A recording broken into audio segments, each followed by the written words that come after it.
Hi people, this is Arushi Sharma and you're watching Health Talks powered by thescoopbeats.com. We have with us today a senior consultant and eye surgeon from Netram Care, Dr. Richa Gupta. Welcome to our show, ma'am. Thank you, Arushi. Hi, I'm Dr. Richa Gupta, and welcome to Health Talks, sponsored by thescoopbeats.com. And I'm delighted to be here. Would you like to introduce yourself? I'm an eye surgeon with a super specialty in glaucoma. So I was trained at Shankar Nethralaya, Chennai, and thereafter I worked at Shroff Charity Eye Hospital, Delhi. Subsequently, I took care of the glaucoma department at CL Gupta, Muradabad. And now we have our own hospital that's called as Netram Eye Care. It's in Rohini, Sector 24, Delhi. It caters to all problems related to the eyes. We have also started our own YouTube channel, which goes by the name of Netram Eye Care.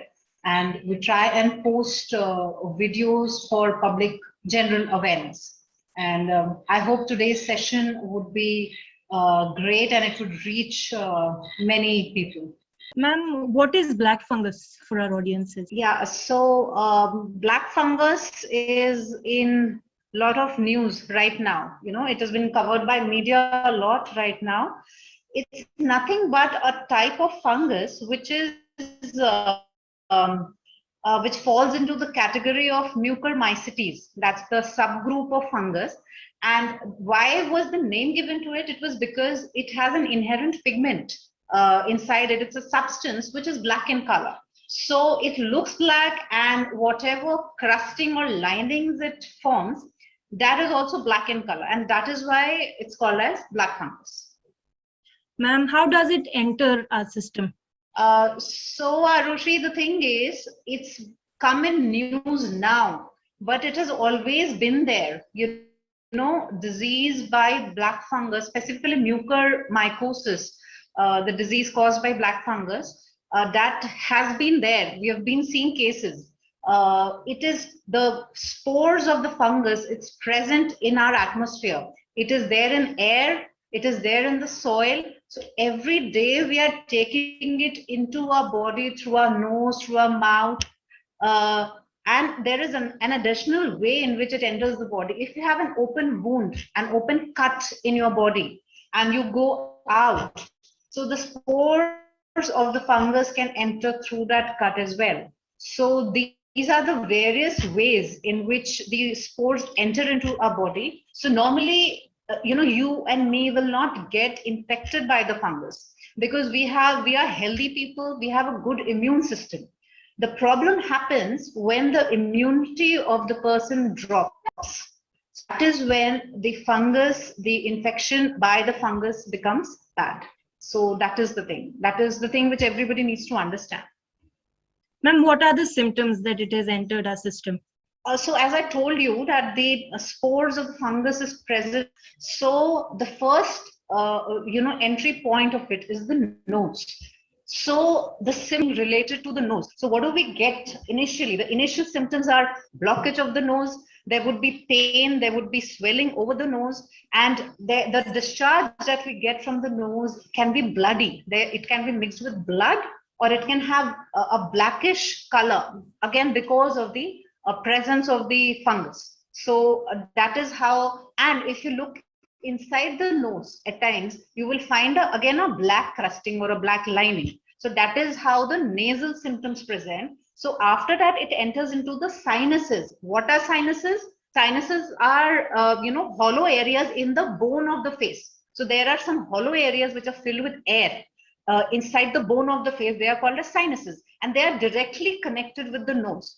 So whatever fungus is entering into the nose will go to the sinus, and this is the area of the sinus. This is the area where it is present.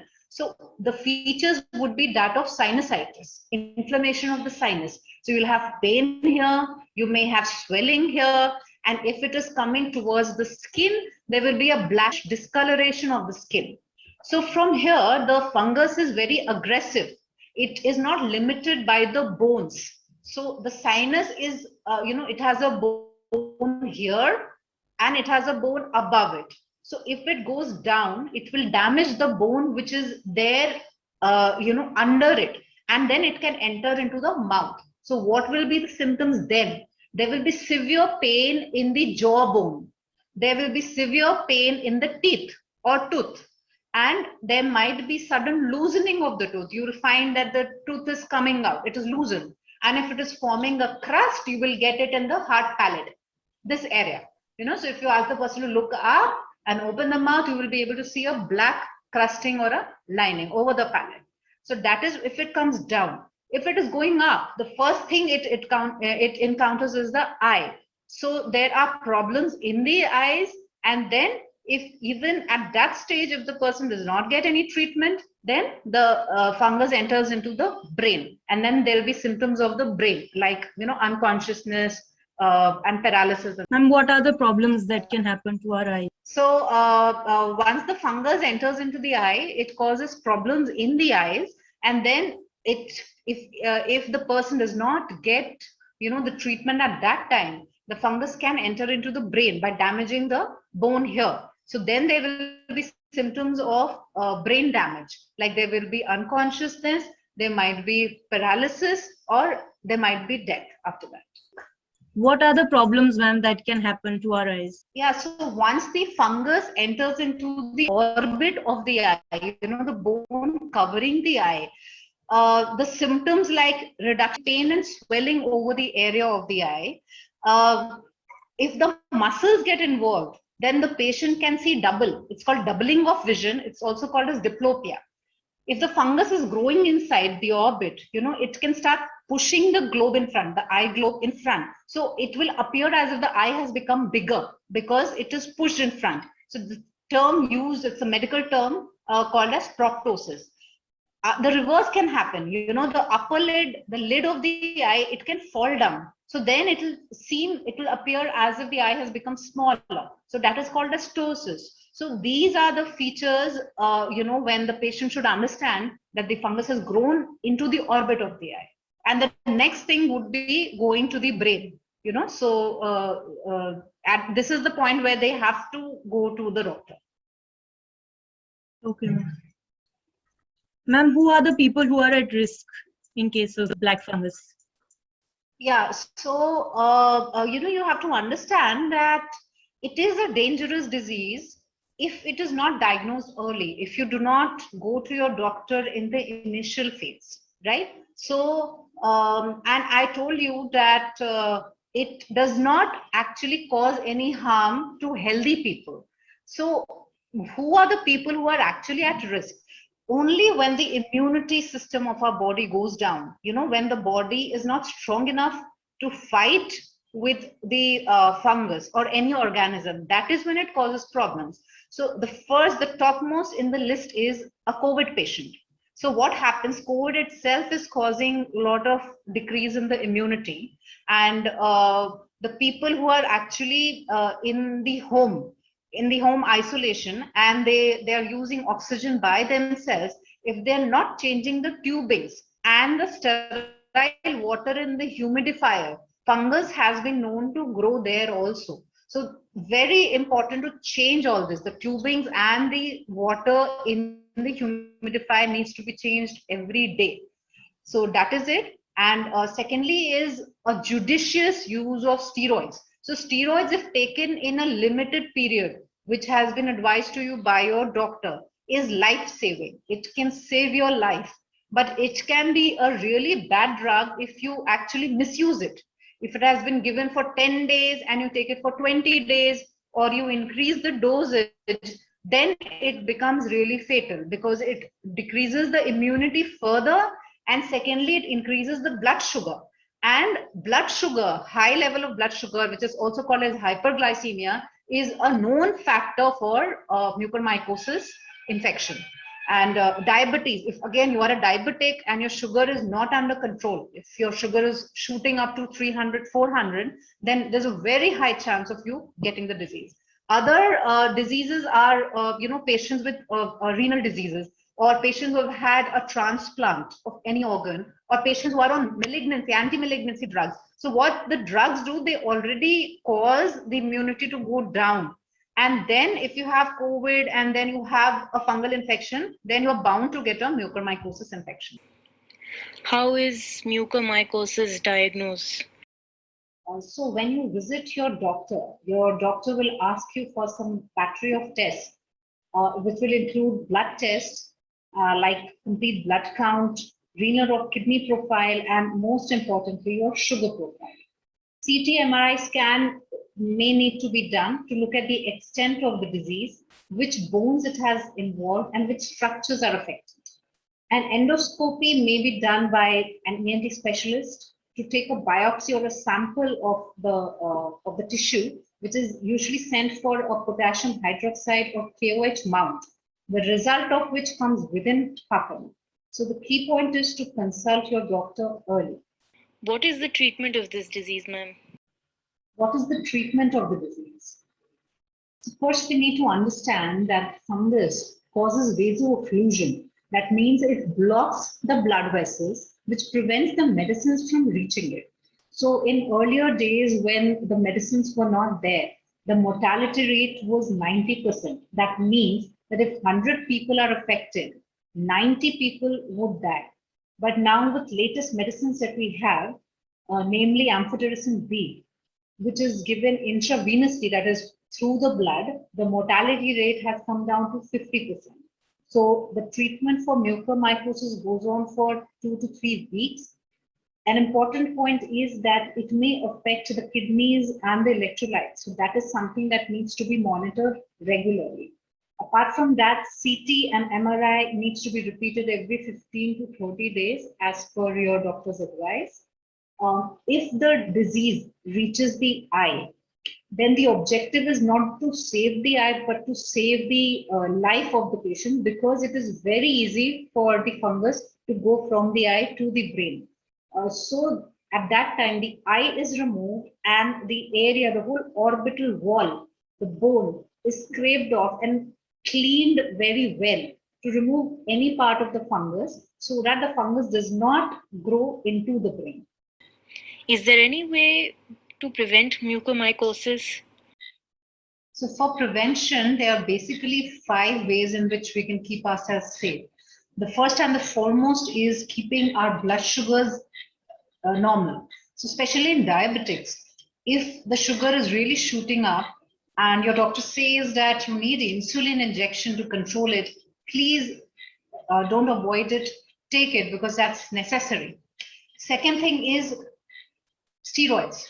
Do not misuse steroids. The dosage and the number of days for which it is supposed to be taken should be as advised by your doctor. Third thing is, if you are in home isolation and if you are on oxygen support, please change the tubings and the liquid in the humidifier every day, because as I told you earlier, fungus has been found to grow in them.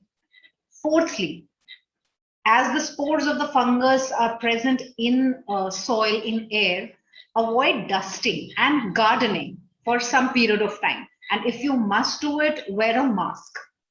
Fifthly, to prevent the fungus from entering the body through the skin, do not leave any wound open. Always do a dressing for the wound. If you're going out, wear full clothes, that is full shirts, full pants, shoes and gloves. There's a lot of speculation and hearsay about all the vaccines in the market. Are they safe or not? Do they have a side effect? So, ma'am, please just put a full stop on it. Yeah, so there are a lot of myths actually floating around with vaccines. 2 days back, there was quotation by a French will die in 2 years. And then it was found to be a fake news. So media channels like yours is actually a positive thing which is happening, but actually creating a lot of havoc, in people's life.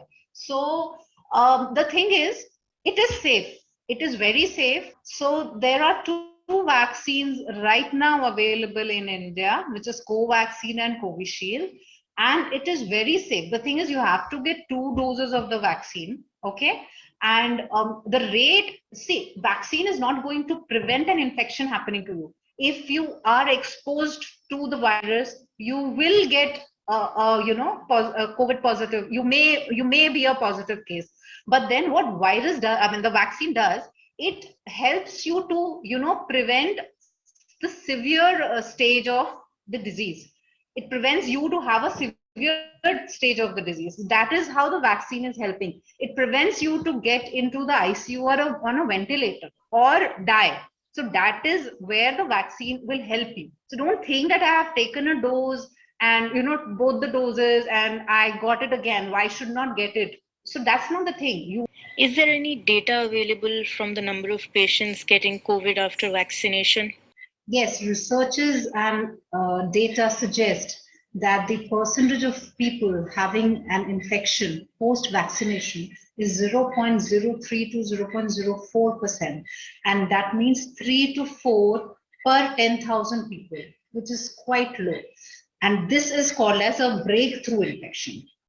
And it is seen mostly with healthcare workers because for 24 hours they are exposed to the virus and the virus load in their body is quite high.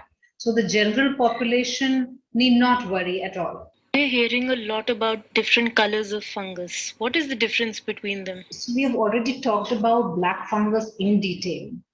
We'll come to the white fungus. So the species is Candida, and it is present in our body normally also. The thing is, when the immunity goes down, the infection flares up.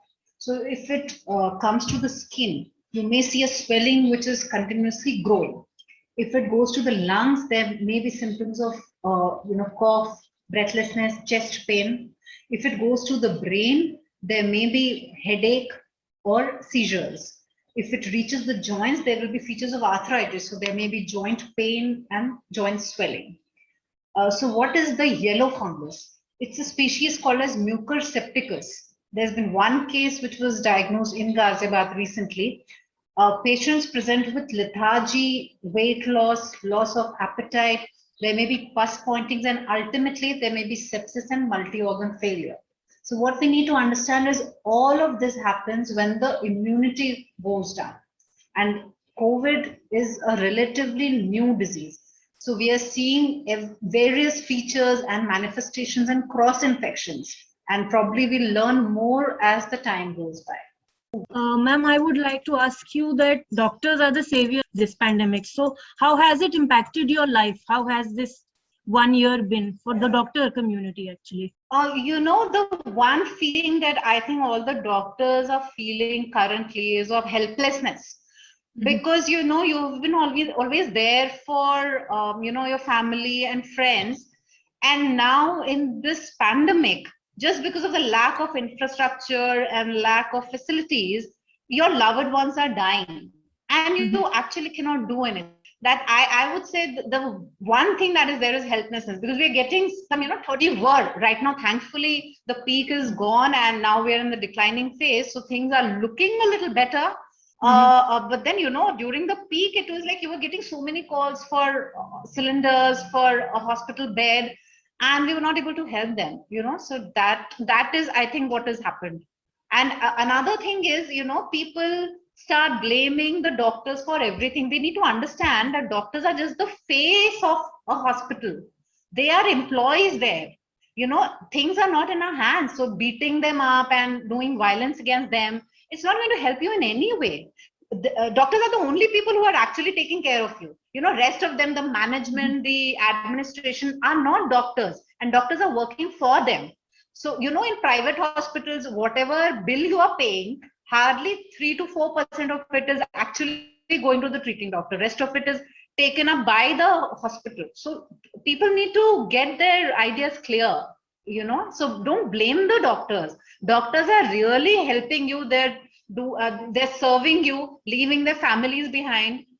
So when we get a COVID duty in a ward, so after that for 15 days we stay away from the family again, so that, because that's the isolation period. So it has been tough, definitely, for everyone, especially for the healthcare workers. Ma'am, any message that you would like to the new doctors or medical students? Yeah, so you must have heard the statement that सरहद पे जो हमें बचाते हैं, उनकी जो वर्दी है वो खाकी है, पर अब वो सफेद हो गई है. So it is going to be frustrating At times you'll think, what am I doing? I'm just stuck here and getting desperate and disappointment. But just remember that you are the actual saviors. You are the warriors right now and actually saving the life of people. So just be there. And another thing, the young doctors, the residents and interns, they are getting posted in the COVID wards mostly, and they're actually sacrificing their academic period for fighting COVID. So it's a big sacrifice. Salute to you guys. Before taking care of the patient, just take care of yourself. Just see that you're wearing the PPE kit properly, and you're properly dressed up and safe, and then go and go to the patients and touch them. So just be there. You're doing a great job, and because of you guys, actually we are seeing a decline in the peak. Well, all right, it's a wrap. Thank you, doctor, for taking out time for us. It was a pleasure talking to you. Salute to you. Thank you so much, Arushi. If you like our show, please like, share, and subscribe. Thank you. Thank you so much. It was a pleasure. Thank you. Thank you. Bye-bye.